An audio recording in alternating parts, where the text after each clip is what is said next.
ওনাকে আমরা হয়তো এত তাড়াতাড়ি হারাতাম না। আমি ব্যক্তিগতভাবে মনে করি বেগম জিয়ার এই মৃত্যুর পিছনে ফ্যাসিস্ট যে প্রধানমন্ত্রী ছিলেন শেখ হাসিনা এবং ওনার যে সরকার আছে অবশ্যই তার দায় রয়েছে। ওনাকে একটা প্রহসনমূলক রায়ে ওনাকে জেলখানায় পাঠিয়ে অকথ্য নির্যাতন করা হয়েছে।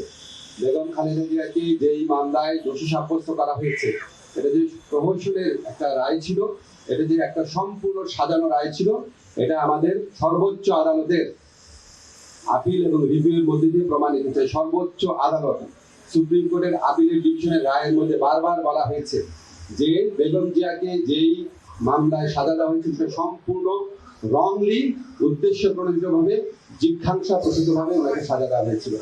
ওনাকে জেলখানায় বিভিন্ন সময় যেভাবে নির্যাতন করা হয়েছিল, ওনাকে আমরা হয়তো এত তাড়াতাড়ি হারাতাম না। আমি ব্যক্তিগতভাবে মনে করি বেগম জিয়ার এই মৃত্যুর পিছনে ফ্যাসিস্ট যে প্রধানমন্ত্রী ছিলেন শেখ হাসিনা এবং ওনার যে সরকার আছে অবশ্যই তার দায় রয়েছে। তবে আপনাকে একটা জিনিস আমরা বলি, আমরা আমাদের সরকারের পক্ষ থেকে আপনারা সবাই লক্ষ্য করেছেন আমাদের যা করার ছিল, আমাদের মাননীয় প্রধান উপদেষ্টা প্রফেসর ডক্টর মোহাম্মদ ইউনূস উনি ব্যক্তিগতভাবে সমস্ত সময় খোঁজ খবর রেখেছেন। যা দরকার ছিল, ওনার যদি আবার বিদেশে পাঠানোর মতো অবস্থা থাকতো অবশ্যই আমাদের সরকারের পক্ষ থেকে সর্বাত্মক সহযোগিতা করা হতো। উনি ব্যক্তিগতভাবে এই দিনগুলোর খোঁজ খবর নিয়েছেন। আমাদের দুর্ভাগ্য, আমরা হয়তো বেগম খালেদা জিয়াকে বছর খানেক বা বছর দুয়েক আগে যদি আমরা হয়তো পেতাম, হয়তো আমাদের পক্ষে কিছু একটা করা সম্ভব ছিল। আল্লাহর ইচ্ছা উনি চলে গেছেন। তবে আমাদের জন্য সবচেয়ে বড় আনন্দের ব্যাপার হচ্ছে উনি সারা দেশের মানুষের সম্মান, শ্রদ্ধা এবং ভালোবাসা নিয়ে বিদায় নিয়েছে। আমি জাস্ট মাইকেই বলে দিচ্ছি, কালকে